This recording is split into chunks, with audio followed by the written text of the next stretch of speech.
A love supreme, a love supreme, a love supreme.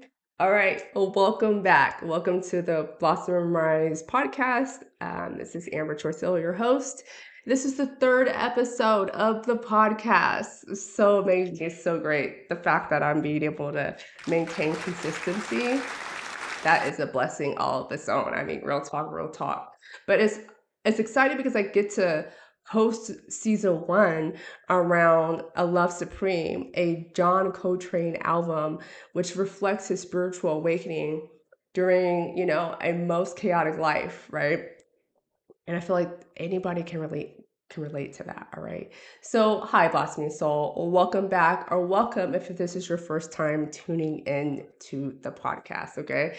Today, we're going to be talking about faith when it's unseen and then trusting the process in that, okay?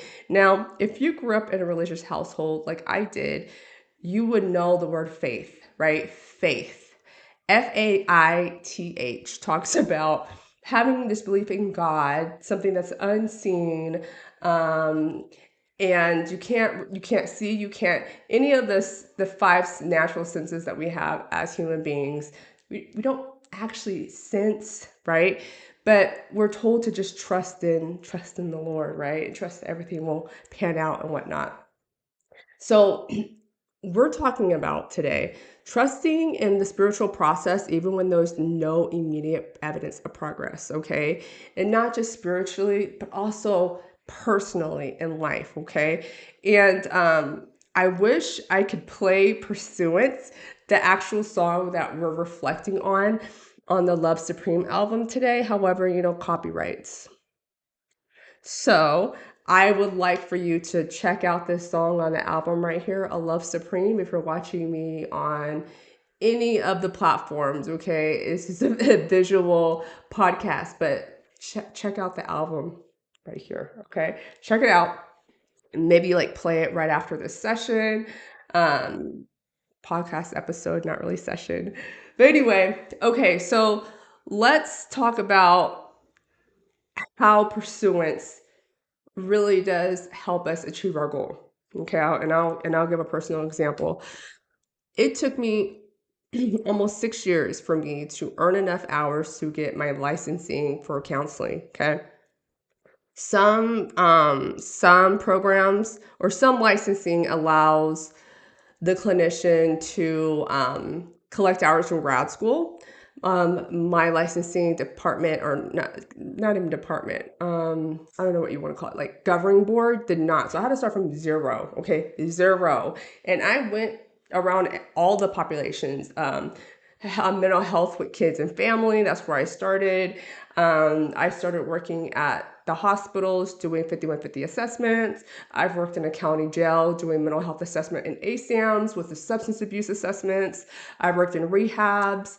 I've worked in psych hospitals. And so now I'm just doing my private practice in Blossom and Rise, right? But there was a time when I almost just gave up. I almost gave up because I was so burnt out. Working in the mental health field, especially as someone that's unlicensed, your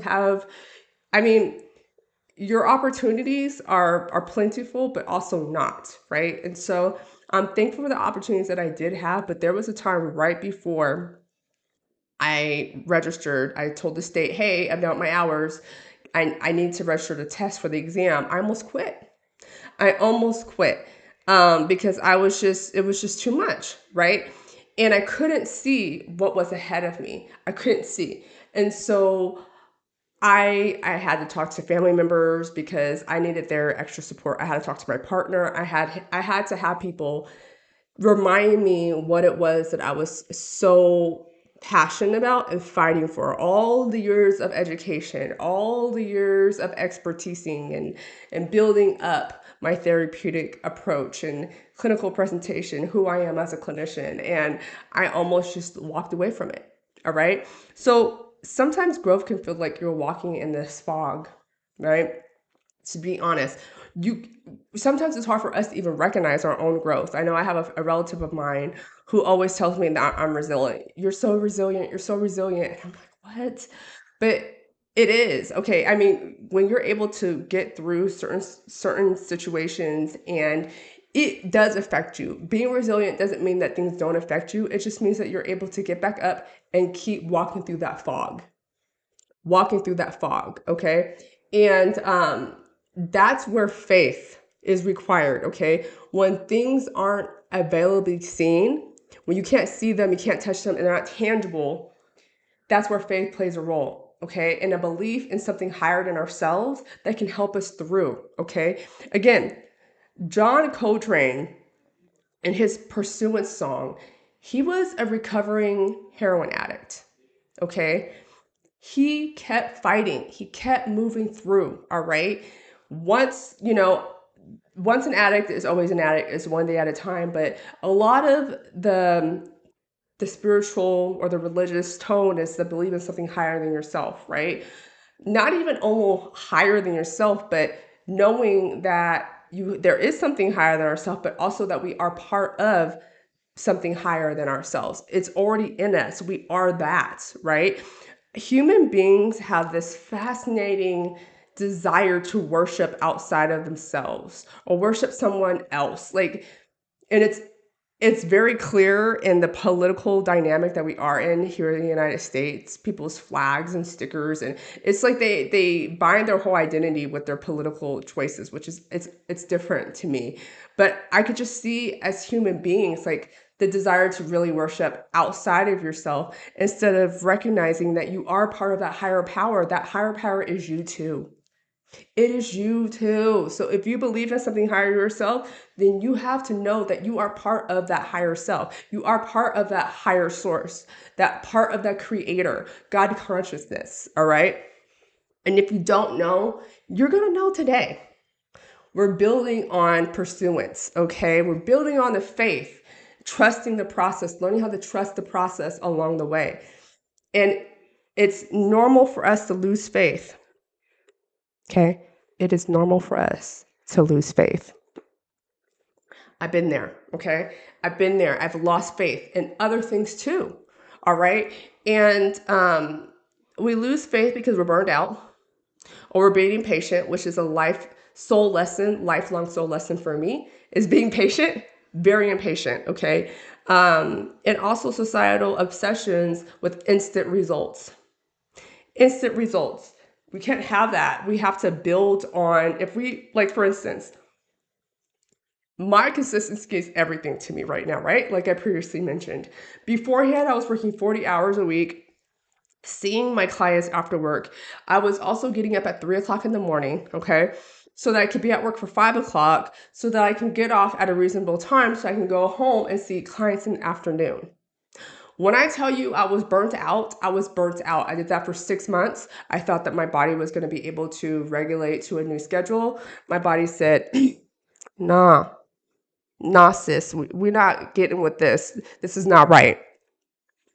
And so I had to trust the process. I trust the process that I was leaving my full-time job and pursuing my private practice part-time and pursuing Blossom and Rise, my brand and my company, more full-time. All right. And the consistency is huge for me, like I said, because it's trusting the process. I'm showing up every Monday here on YouTube, every Monday.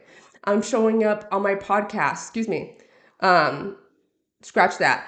I'm thinking about my YouTube channel, but I'm showing this on YouTube as well. My podcast is part of YouTube, but every Wednesday I'm showing up. This is the third Wednesday of the year so far that I've shown up. So small but mighty wins. I also tell my therapy clients that too.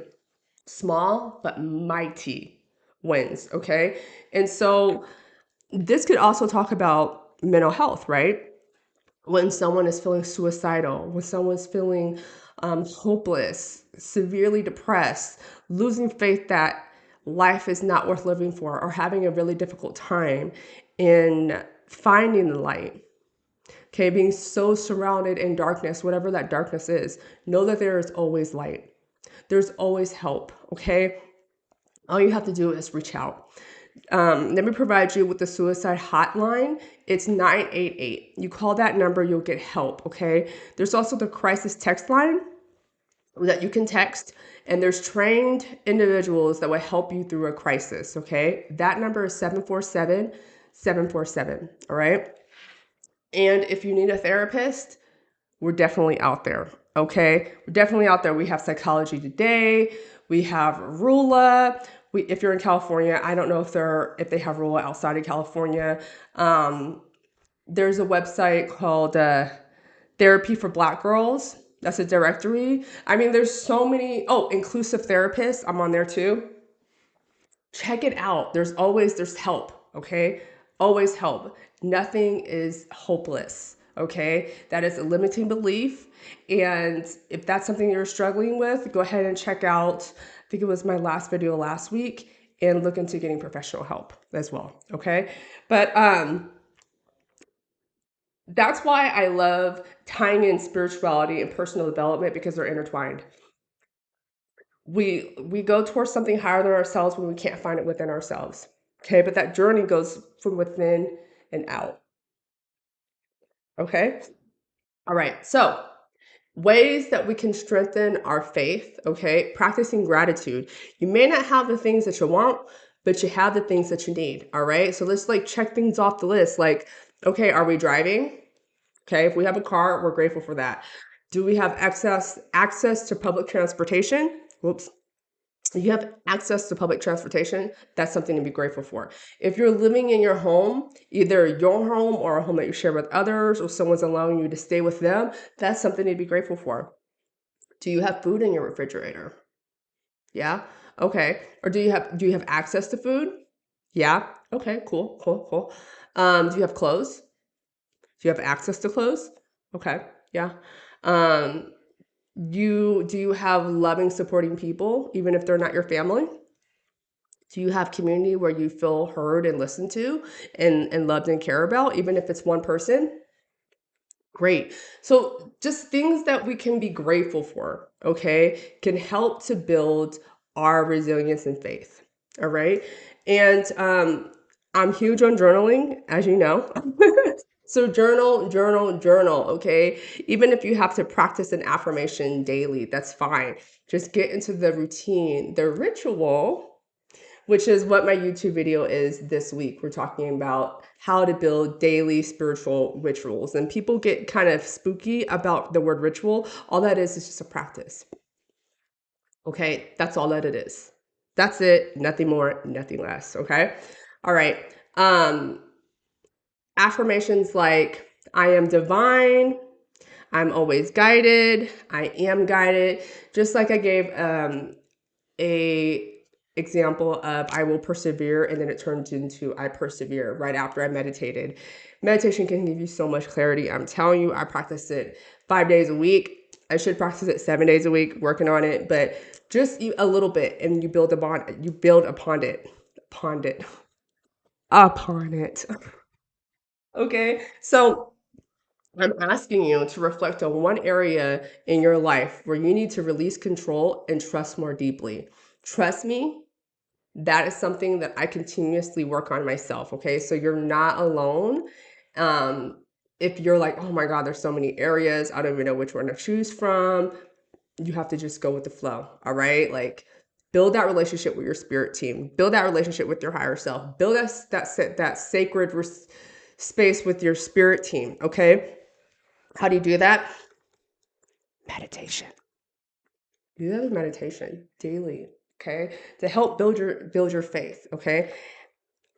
It's a process, but you definitely can do it. Okay. Definitely can do it. So let me know what you thought about this episode by commenting down below. If you're interested in more resources such as this, I recommend that you join my Substack. It's my email list and my membership site. It is free to join, okay? And if you're interested in looking for development, spiritual or personal development, I am going to be hosting a monthly spiritual development circle, okay? That is the paid tier of my membership, but everything else is free. So if you're interested, definitely check it out. That information will be down in the description. Let me know what you think about this episode, and I will see you again next week here on the Blossom and Rise podcast. Please subscribe and share it to whoever you think would be interested in the topics that we discuss here. And by sharing or commenting or just interacting with my podcast, it really does help the podcast grow. And I really do love engaging with you guys, honestly. Honest to God consciousness. I love engagement. Okay. So I think I'm done talking. Remember, keep the faith. And if you're struggling, there's always help available to you. All right. And with that said, let's continue to blossom and rise together. A love supreme is great and abundant, and we are that. We are that. We are what we are seeking. Okay. We're that. And enough talking, and I will see you again next week. Bye for now.